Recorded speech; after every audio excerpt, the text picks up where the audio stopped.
Welcome to the ask me physics channel. Chapter number 2 class 9 physics kinematics chapter के numerical problem की जो part 2 video है, जिसमें problem 4, 5 और 6 को हम डिस्कस करेंगे, और ये इस चैप्टर की लास्ट वीडियो है।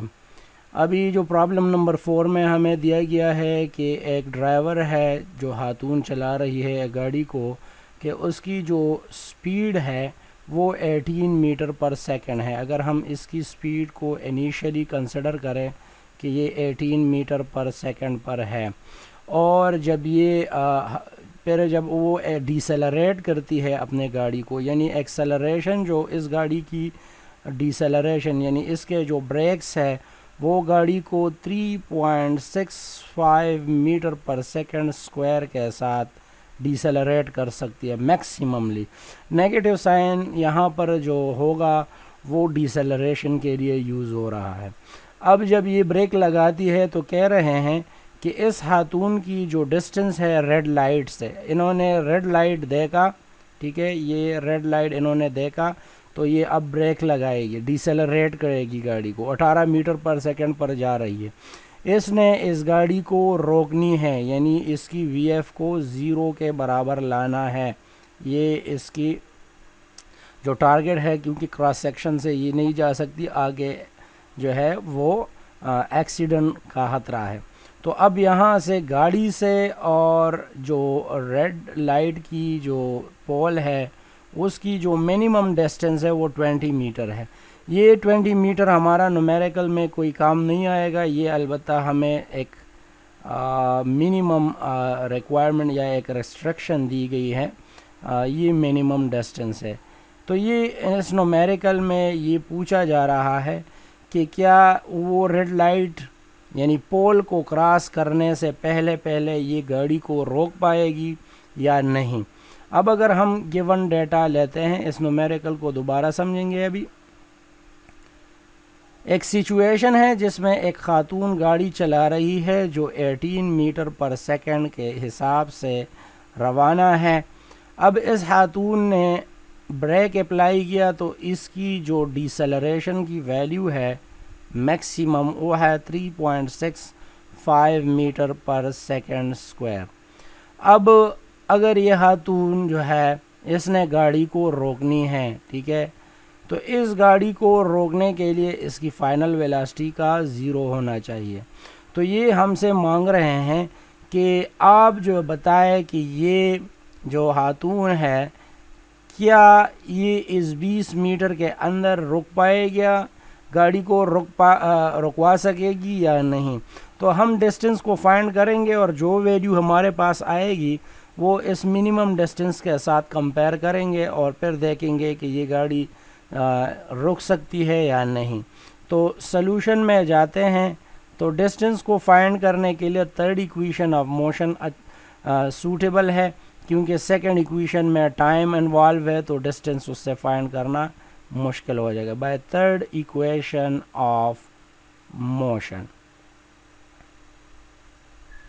तो हमारे पास है 2as vf square minus vi square. अब ये वाला टर्म तो ज़ीरो हो जाएगा क्योंकि इसमें इसकी वैल्यू ज़ीरो है। तो हमारे पास जो पुटिंग वैल्यूज़ करते हैं तो 2a की जो वैल्यू है वो -3.65 मीटर पर सेकंड स्क्वायर है। s को आपने मालूम करना है, माइनस है, और vi की जो वैल्यू है 18 मीटर पर सेकंड, उसका आपने स्क्वायर लेना है। तो अब ये माइनस जो है ये इसके साथ कट जाएगा। इधर से आपके पास जो वैल्यू आएगी वो हमारे पास 7.3 आएगी, ठीक है, ये दोनों मल्टीप्लाई हो जाए, और मीटर पर सेकंड स्क्वायर, और ये डिस्टेंस है जो नामालूम है, और 18 का जब आप स्क्वायर ले लेते हैं तो इससे 324 मीटर स्क्वायर पर सेकंड स्क्वायर की वैल्यू आएगी। तो ये स्क्वायर और ये स्क्वायर आपस में कट जाएगी बोथ साइड पर। ये 1 मीटर इसके स्क्वायर के साथ कट जाएगा तो 1 मीटर आ जाएगा। तो हमारे पास अब आ रहा है 7.3 डिस्टेंस है और 324 मीटर सिर्फ रह गया। दोनों साइड को 7.3 से डिवाइड करते हैं, 7.3 से, तो आपके पास जो डिस्टेंस की वैल्यू आएगी वो आएगी 44.4। जब आप इसको सॉर्ट आउट करते हैं तो हमारे पास जो डिस्टेंस आ रही है, तो इस नोमेरिकल के हिसाब से जो डिस्टेंस आ रही है, जो डेटा है, तो गाड़ी 44.4 मीटर के बाद रुकेगी। तो इसका मतलब ये है कि अगर ये इस केस में ब्रेक अप्लाई भी करती है तो ये इंटरसेक्शन को क्रॉस करेगी, जो कि एक्सीडेंट का होना जो है वो लाजमी है। तो ये एक्सीडेंट होगा, 20 मीटर के अंदर ये गाड़ी रुक नहीं सकती। प्रॉब्लम नंबर 5 में कह रहे हैं कि एक हिरन है, ठीक है, ये हिरन जो है एंटीलोप है, जो कि कांस्टेंट एक्सेलरेशन के साथ मूव कर रही है, 2 मीटर पर सेकंड स्क्वायर इसकी एक्सेलरेशन है। ये जो इनिशियल वेलोसिटी इसकी है 5 मीटर पर सेकंड। तो ये बताए कि 6 सेकंड के बाद ये कितना डिस्टेंस तय करेगी और इसकी जो फाइनल वेलोसिटी होगी वो कितनी होगी। अगर हम यहाँ से गिवन डेटा निकालते हैं, ठीक है, तो यहाँ पर एक्सेलरेशन की जो वैल्यू दी गई है वो 2 मीटर पर सेकंड स्क्वायर है। इसकी जो इनिशियल वेलोसिटी है वो 5 मीटर पर सेकंड है। टाइम जो दिया गया है वो है 6 सेकंड्स, ठीक है। और तो हमने अब फाइंड क्या करना है, एक तो इसका जो डिस्टेंस कवर है वो फाइंड करना है, और दूसरा जो है इसका वो फाइनल वेलोसिटी को हमने कैलकुलेट करना है। तो पहले आते हैं फॉर वन सॉल्यूशन, जो पहला पार्ट है डिस्टेंस का। अच्छा, अब तीनों इक्वेशन में अगर हम इक्वेशन नंबर 2 और 3 को देखते हैं तो 2 और 3 में 2 वाले इक्वेशन हम यूज़ करेंगे क्योंकि डिस्टेंस उसमें फाइंड किया जा सकता है, टाइम भी है। थर्ड में हमारे पास जो इक्वेशन होता है वो VF² माइनस VI² होता है 2AS के बराबर। तो VF की वैल्यू तो अभी मालूम नहीं है, तो हम इसको सेकेंड इक्वेशन से फाइंड करेंगे by second equation of motion. तो हमारे पास जो वैल्यू आएगी, पहले तो फार्मूले को पुट करेंगे, VIT plus half of AT²। जब वैल्यूज़ पुट किए जाते हैं इसमें तो VI की जो कीमत है वो है 5 मीटर पर सेकंड, और यहाँ पर T की वैल्यू है 6 सेकंड्स,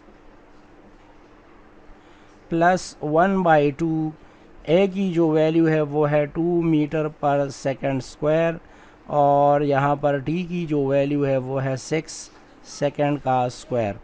तो यहाँ पर इसको सॉल्व करने के बाद ये सेकंड इधर कट जाएगा और इससे आएगा 30 मीटर, ठीक है, प्लस यहाँ पर ये 2 इसके साथ कट जाएगा और यहाँ पर आएगा 1 मीटर स्क्वायर इनटू ये 6 इंटू 6 से 36 सेकंड स्क्वायर आएगा, और ये स्क्वायर भी इसके साथ कट जाएगा, इससे 36 आएगा। तो ये 30 मीटर और 36 मीटर बच जाएगा, ये हो गया 36 मीटर। और जब इन दोनों को ऐड किया जाता है तो इन दोनों से 66 मीटर का आंसर आता है, जो कि हमारा रिक्वायर्ड पहला पार्ट का जो रिक्वायर्ड टर्म था वो है रिक्वायर्ड डिस्टेंस। तो एंटीलोप अगर इसी डेटा के हिसाब से जाता है तो फिर वो 6 सेकंड में 66 मीटर डिस्टेंस तय करेगा। अब अगर हम पार्ट बी की तरफ आते हैं, ठीक है, पार्ट 2 की तरफ सॉल्यूशन निकालते हैं, तो VF को हम आसानी के साथ bye first equation of motion हम फाइंड कर सकते हैं, bye first equation of motion, क्योंकि उसमें हमारा सारा डेटा जो है वो अवेलेबल है।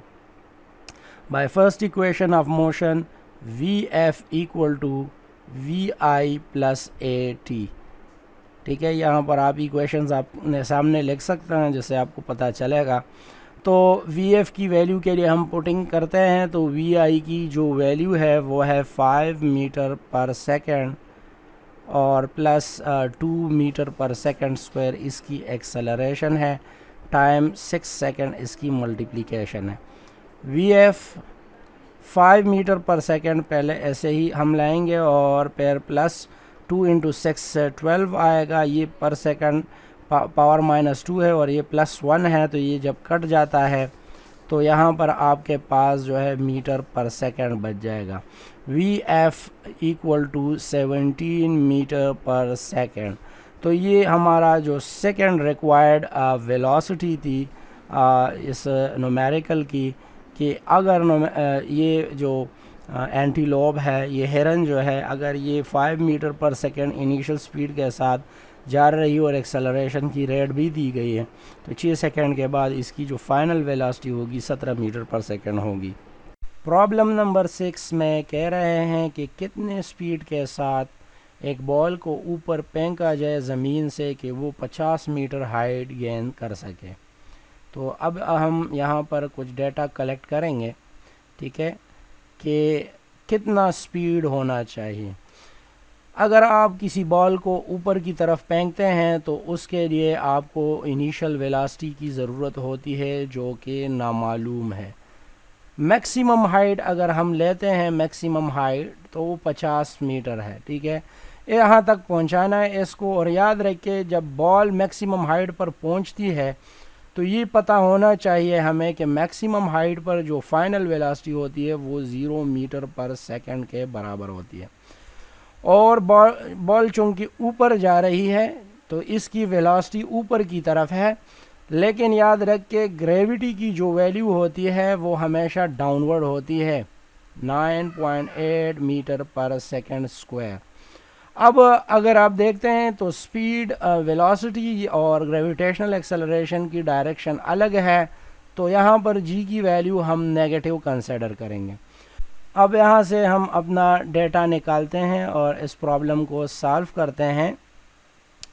हमारे पास जो वी एफ होगी इस केस में वो 0 मीटर पर सेकंड होगा, क्योंकि यहाँ पर हाइट पर जब पहुँचेगी तो एक बॉडी रुक जाएगी।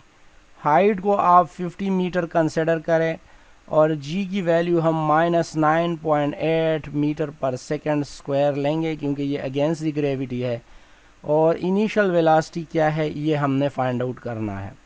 तो सॉल्यूशन के तरफ जाते हैं कि वी आई की वैल्यू हम फर्स्ट इक्वेशन से फाइंड कर सकते हैं, लेकिन उस वक्त जब आपके पास जो टाइम की वैल्यू हो, यहाँ टाइम नहीं दिया गया तो हम डायरेक्ट थर्ड इक्वेशन की तरफ जाएंगे। So by third equation of motion, equation of motion, ठीक है, यहाँ पर लिखेंगे। तो हमारे पास जो वैल्यू होगी, एक फार्मूला है 2gh V F square minus V I square. तो ये टर्म हमारे पास 0 के बराबर है, वी एफ 0 है, 2 की वैल्यू, जी की value -9.8 metre per second square है, और हाइट की जो वैल्यू है वो है 50 मीटर, और यहाँ पर -vi² है, ठीक है, ये याद रखना चाहिए। अब यहाँ पर जब इसको हम सॉल्व करते हैं तो ये माइनस तो इसके साथ कट जाएगा, और यहाँ पर ये तीनों मल्टीप्लाई होने से 980 metre into metre square and two, और फिर पर सेकंड स्क्वायर, क्योंकि ये मीटर इसके साथ मल्टीप्लाई हो रहा है, और ये है vi²। हमें vi की वैल्यू चाहिए तो दोनों साइड पर आप स्क्वायर रूट की वैल्यू लें, ठीक है। जब आप स्क्वायर रूट की वैल्यू लेते हैं तो आपके पास प्लस माइनस आता है, तो हम प्लस कंसिडर करेंगे, वेलोसिटी नेगेटिव हम नहीं लेंगे। तो वी आई यहाँ रह जाएगा, और ये इस टर्म की जब आप स्क्वायर रूट लेते हैं तो आपके पास आएगा 31.3, और मीटर स्क्वायर पर सेकंड स्क्वायर जब स्क्वायर रूट से निकलता है तो ये 1 बन जाएगा। और इस तरह हमारे पास रिक्वायर्ड जो वेलोसिटी थी वो आ गई, कि अगर आप जो बॉडी को 31.3 मीटर पर सेकंड के साथ इनिशियली फेंकते हैं ऊपर, और आप एयर रेजिस्टेंस को नेगलेक्ट करते हैं, तो ये बॉडी जो है ये 50 हाइट तक जो है जाएगी और वहाँ पर रुक कर फिर वापस आएगी। तो ये चेन न्यूमेरिकल हमने एक्सरसाइज से भी डिस्कस कर लिए। अभी अगर आपको कोई क्वेश्चन है तो आप कमेंट बॉक्स में ज़रूर पूछ सकते हैं, अपना फीडबैक भी दें और वीडियो को लाइक करें, चैनल को सब्सक्राइब करें, दोस्तों के साथ शेयर करें और best of luck in your exam, wish you all the best.